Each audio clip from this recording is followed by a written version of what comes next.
I love Bitcoin. Manipulating the supply of money has short-term and long-term consequences.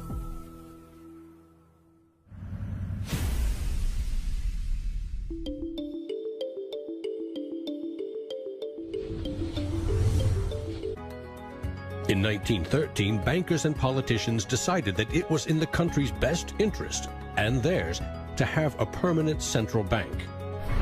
They created the Federal Reserve.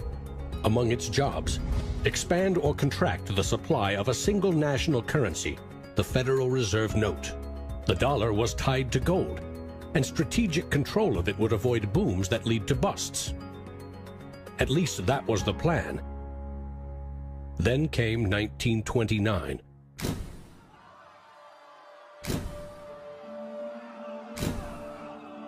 The Great Depression would have a profound effect on monetary policy worldwide. I shall ask the Congress for the one remaining instrument to meet the crisis: broad executive power. Soon, the Fed had printed nearly all the money it legally could to pump life back into the economy. It needed gold to fire up the mint. So in 1933, President Roosevelt issued a controversial executive order, forcing all U.S. citizens to sell their gold to the Federal Reserve at a fixed price, or go to prison. In 1971, President Nixon settled the matter. He severed United States currency from the gold standard. I have directed Secretary Connally to suspend temporarily the convertibility of the dollar into gold or other reserve assets, except in amounts and conditions determined to be in the interest of monetary stability and in the best interest of the United States. Never again could anyone legally demand U.S. government gold in exchange for paper dollars. For better or worse, the dollar was now backed solely by the full faith and credit of the United States government. The wealthiest nation the world had ever known would bet its future on a single word: trust. What is the wealth of the nation? Well, the wealth of the nation is a gigantic hole of money that we owe to the rest of the world that is never going to be paid back. Today, the United States pays more than $400 billion in interest to its creditors every year. When a government spends more money than it collects in taxes, it simply borrows more, or it creates more. At one time, every piece of paper money was backed by gold. Remember, for every $20 bill, there was $20 worth of gold in a government vault. Not anymore. Today, governments create currency by first creating bonds or treasury bills. These bonds are sold in the market, generating funds for the government that issued them. Large banks buy U.S. bonds to flip them, selling them to the Federal Reserve at a profit. This is the magic money machine. You see, the Fed is America's central bank, but it doesn't have any money. No cash on its balance sheets.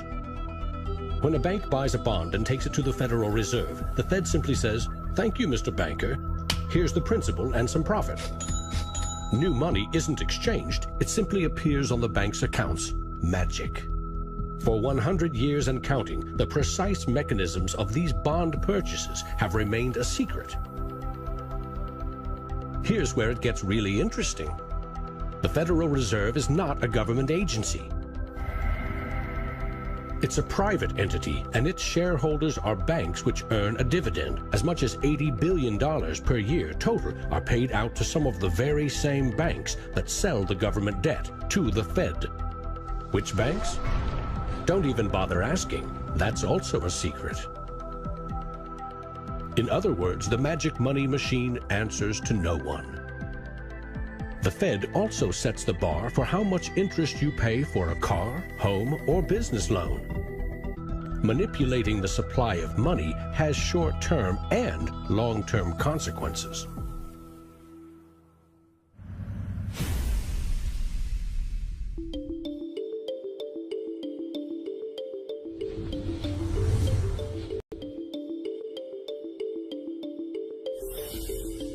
Central banks aim to create new money carefully, strategically, and very, very slowly. Releasing more money into the economy causes prices to rise, ideally by 2% every year. That's supposed to foster economic growth. But 2% inflation means the buying power of one cash dollar in your pocket today will be 98 cents next year, and less nearly every year to come.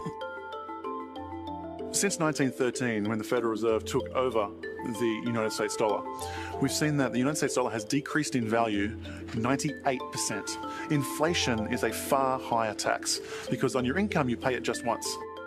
If inflation is 2%, you're paying a 2% tax on your net worth every single year, your net worth held in currency. So, what does that mean? If you earned $1 in 1913, you could buy 16 loaves of bread. Today, $1 barely buys you one. That's not a quaint notion of how cheap things used to be. It's proof that the value of your cash is slowly withering away. That $1 invested at 2% in 1913 would now be worth $7.24. More than 600% return versus a near total loss. The US dollar has gone from being worth $1 to now being worth about 4 cents. So that's, 96% of its original value. And it's a direct result of government control. Governments don't create money from thin air all alone. You play a key role in the magic money machine.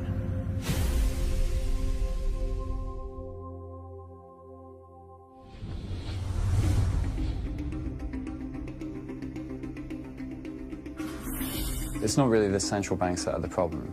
I mean, they're part of the problem, but the real problem is that we've given the power to create money to the same banks that caused the financial crisis. We put our paychecks and savings into a bank account and draw from it as we need it. The banks are custodians of our money. Right? Wrong. It is now the property of the bank on their balance sheets. They can do just about anything they want with it. For example, create new money. Here's how. Your bank account shows $100, but the bank only holds $3 and loans $97 to Bob to buy something. In the bank's computers, you still have $100 in your account, but Bob now has $97 of new virtual money in his account. Just digits on a computer screen. There's no cash, no gold, or anything else backing up the new numbers in Bob's account. Just his promise to pay it back. This is new money created as debt. When those $97 are spent, say in a shop, the shop owner deposits into another bank, and it is lent out again and again and again. And each of these people have numbers in their accounts showing that they own this money. So your original $100 has multiplied. Now there are over $3,300 in the system. This process of loaning out far more money than a bank actually has as cash on hand is called fractional reserve banking. In the UK, 97% of the money that exists is just numbers in the computer system, and those numbers are created by the banks. Banks earn untold billions in interest every year by creating and lending virtual money. What's more, banks don't even need your deposit to create new money. If they consider someone credit-worthy for a loan, they can put new magic money into his or her account and start charging interest. So reporters talk about Bitcoin as though it's the first digital currency. But actually we use digital currency every time you make a transaction through internet banking or through your bank card. Actually, it's not even just digital currency, it's digital currency that is created by the banks, essentially out of nothing. In other words, all new money is debt. This is the part of money creation that isn't taught in economics class. Money in paychecks, bank accounts, 401ks, that loan to Bob, credit card debt, your home loan, all began life as virtual money created by the banks. The entire system is based on trust. Trust in the bank's solvency. Trust in the debtor's ability to repay their debt. If all bank customers demanded just 3% of their deposits right now in cash, this run on the banks would reveal the truth. Almost none of that paper currency you think is in your bank account exists. It never did. History teaches that the most revolutionary and disruptive innovation nearly always comes from the fringe, not from corporate cubicles. True innovators see the world differently. They see the big picture, creating new products and entire systems that lead to new industries. Steve Jobs called them the square cogs in round holes. It's unsurprising that new innovations always come from a niche group of early adopters, because it is inherently very hard for many people to realize the benefits of new technologies.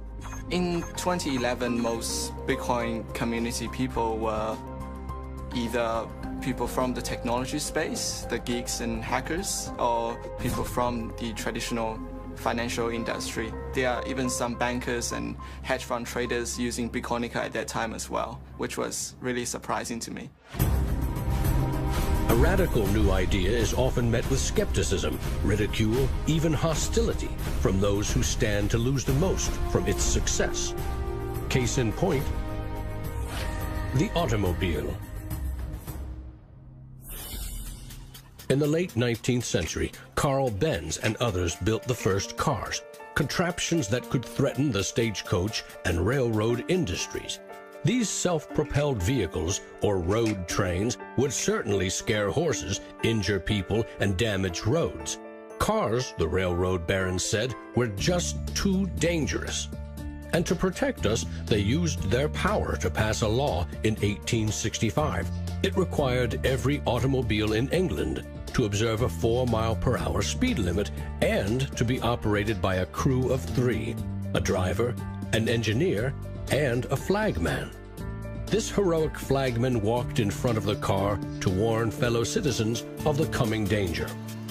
The railroad tycoons, the lawmakers, the self-appointed gatekeepers used regulation to stifle innovation. But they didn't invent the flagman. He's been around for a long time.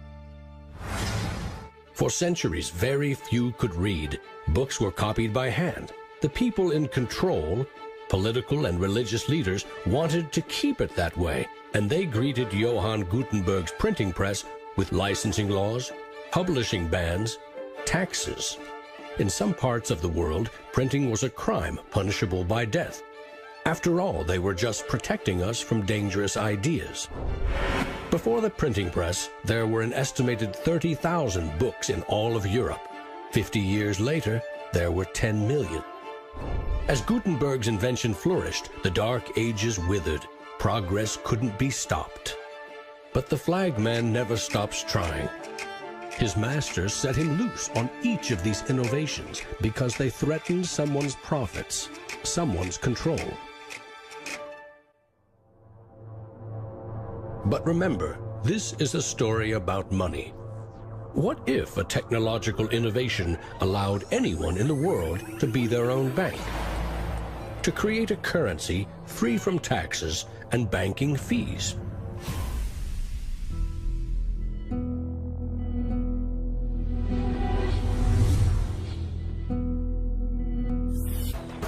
Who is Archimedes? Who is Euclid? We don't know. We don't know if Euclid was one person or multiple people. And you know what? It doesn't matter. Euclidean geometry works whether I know who Euclid was or not, whether Euclid was a moral and good person or whether he was a corrupt plutocrat and a bastard. Science and mathematics have essential truth that stands alone, irrespective of its inventors and irrespective of their motives. Well, Bitcoin is a system based on mathematical truths, and these mathematical truths stand alone. We can read the source code in Bitcoin and understand it, and it will be true whether Satoshi Nakamoto is a man, a woman, a collection of individuals, a government agency, or aliens from the future. Bitcoin is digital currency and computer software. Capital B Bitcoin is the shared code that creates a global payment network using computers connected to the internet. Bitcoins are virtual currency, digital money created, stored, and exchanged on that network. But unlike virtual dollars created by a banker, this new currency was created with math by an anonymous inventor. Bitcoin is an open-source software protocol like much of the code supporting the internet and email. Open source means anyone, everyone, can use the protocol. No one person or company can control it. Every change to the software is public, open, and transparent. The code was first developed by Satoshi. Then there were dozens, now hundreds, of programmers constantly collaborating to improve Bitcoin's features and security. So what makes Bitcoin a breakthrough? It tackles an ancient human dilemma and solves a computer science problem. Any shared information or data can be flawed, corrupted. Anything can be faked. How do we know that what we're receiving can be trusted? In our traditional mindset, it's very important to know who is behind this currency because their reputation is significant in knowing that our funds and the true wealth is actually safe. In finance, we rely on trusted third parties like banks, credit card companies, remittance services. They keep track of money as it moves from one account to another, and they charge us handsomely for it. We trust that their digital ledgers of credits and debits balance. A financial system that cuts out these middlemen could be faster, cheaper, and more secure. But Bitcoin is digital.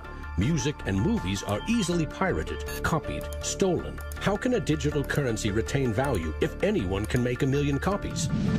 The answer is at the core of Satoshi's invention. A Bitcoin is not a file on a computer. It's an entry in the publicly distributed database called the blockchain. Just as the Medici kept a ledger of credits and debits, today's banks record each transaction as a plus and minus in their ledgers. Now we call them databases. Bank accounts are replaced by a digital wallet that you alone control. Bitcoin's ledger is the blockchain, a record of every Bitcoin in existence and every Bitcoin transaction ever made. It always balances because no Bitcoin ever leaves it. When a Bitcoin is sent from one digital wallet to another, what they are really sending is control over that part of the database. Code that is a unique key for the new owner. As the network processes transactions, it constantly synchronizes the one ledger across the global network. Each computer or Bitcoin miner has a complete and identical copy. And because the blockchain is public, it cannot be controlled by any one person or computer. Owners of the Bitcoin mining computers are rewarded with new Bitcoins for processing transactions and keeping the network secure.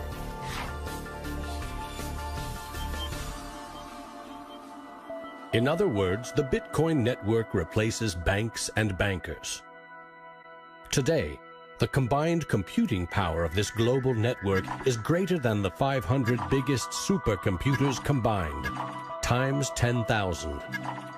And because every transaction is verified and recorded by the network, a Bitcoin cannot be forged. Digital currency cannot be debased with cheap metals or printed by the billion at will. Too much currency can unleash a monster, skyrocketing prices, trillion-dollar bills that can't buy a loaf of bread. There's a big movement in the U.S. demanding that the Fed be audited so we can find out what they're doing. Nobody really knows how many dollars are in existence, for example. Ben Bernanke created several trillions of dollars over the last several years, but nobody really knows where they landed. At any time, for any reason, the central banks can print as much money as they want. They call it fancy things like quantitative easing. And when they do that, it makes the dollars or euros or yen that you and I have worth less. So if the world starts using Bitcoin as their currency, it can't be controlled by central bankers or politicians. Remember, central banks create money to boost the economy and try to pull it back out before inflation heats up. But no one knows how much magic money global banks are creating to boost their profits with questionable loans. Bitcoin's completely the opposite. It's totally transparent. You know exactly how many exist. The computer code behind Bitcoin has a built-in brake pedal, cutting the creation of Bitcoins in half every 4 years. This ensures a transparent, controlled scarcity, and ultimately limits the total number of Bitcoins to 21 million. No lobbyist, no politician, no banker can create more, or change the mathematical rules dictating their creation. Advancing accountability. And that's one of the things I think is most exciting about Bitcoin and the technology behind it, is not so much that it will supplant the dollar or that it will supplant government itself, but that all of a sudden there's a competitor to government, and that government itself now needs to look over its shoulder more than it did. This new digital currency can be purchased online with a credit card or in person with cash. And it has the 5 key characteristics of money. In the US, 2/3 of in-person sales are done with debit or credit cards. That plastic is a 60-year-old technology, created by a middleman, never designed for the internet. Each transaction requires personal data, like your name and address. Credit card databases are regularly hacked, with fraudulent purchases charged to your account. Criminals buy and sell stolen credit cards by the thousands in dark corners of the internet. In some parts of London, 1/3 of all online credit card transactions are fraudulent. A Bitcoin purchase is done for pennies, but there are no protections. If you lose your passwords or are fooled into paying the wrong person, you can never get your money back. It is like digital cash. For a seller, this means no chargeback risks. For an e-commerce company like Expedia or Overstock, cutting credit card fees can double their profit margin. You could not miss the point more effectively than by thinking of Bitcoin as a currency and payment network that will make shopping easier for the first world. Bitcoin is about everything else, everywhere else. There are 2.5 billion people without a bank account. With Bitcoin, a mobile phone with an internet connection is now a bank with access to the global marketplace. What happens when Bitcoin services and infrastructure and Bitcoin wallets and payment processors start going into these countries? These people will be able to gain benefits from trade where they could not previously. These people will be able to send money home, international remittance, which is one of the major pain points of the current financial system. Yeah, if I send $100, with banks it's going to cost me 20%, Western Union is going to cost 10%, other options that are competing with Western Union is still going to be about 5%, and if you are sending to really remote areas, it's going to be anywhere between 15 and 30%. So in terms of money remittances, it's going to be a game changer using Bitcoin. You do not need a bank account. You just need internet connection and a wallet to get set up. It's a tool to give people an access into the global ecosystem and give them a promise for an economic future, and specifically provide a way for them to not be dependent on a government that could shut down their bank accounts or even could go into their bank accounts and take out finances. An international wire transfer can take up to 4 days. Yet the internet allows us to instantly and globally share text, pictures, videos, anything digital. Why not money? Money, which we now know only exists as digits in a bank's database. With Bitcoin, you can send $1 or $1 million worth of value anywhere in the world. You can do it for free, or you pay the Bitcoin network fee, which is still just around a penny. And there's nothing that the big banks or politicians can do to stop it. A cryptocurrency that can only be created and transferred with computer networks may be the next step of the digital revolution. A lot of people want to criticize Bitcoin for being used for illegal things or illicit things, but if you look at it, the most popular currency in the entire world for doing bad things is the US dollar. If you think of Bitcoin as a platform instead of a currency, then you really begin to see the potential it has. The ledger, which cannot be forged, it cannot be changed, and is universally accepted, is genius. There will be Bitcoin technology forever, and it'll have applications for years to come. Creating a secure global payment system may just be the beginning. Patents, contracts, land titles, proof of ownership can be baked into Bitcoin, securely held in the public ledger. I read up more about Bitcoin, I played with the source code, I built some things that I realized this is actually a very, very powerful protocol. It's not just a currency, but it's actually programmable money. The digital age has fundamentally changed the world. We have embraced digitized music, film, medical records, communications, the internet. The free exchange of information and currency can fuel revolutions, help in a disaster. But our money is shackled to the 20th century, manipulated by governments and banks. The champions of Bitcoin ask us to imagine payments without a middleman, investments without a broker, loans without a bank, insurance without an underwriter, charity without a trustee, escrow without an agent, betting without a bookie, record-keeping without an accountant, global, secure, nearly instant, and free. Is it fantasy or the future of money and commerce?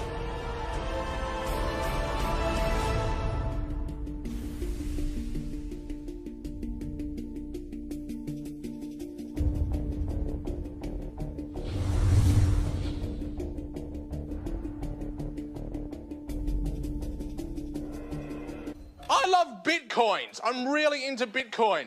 If you don't know what a Bitcoin is, right, usually the way people describe it is digital cash. It's money for the internet. People are like, oh, I love my bank. I'm like, really? You ask a banker, you know what's 2 + 2? He's like, well, I can tell you, but there's a fee. Now, Bitcoin is a new technology. I like to say it's banking light. All of the convenience, none of the evil.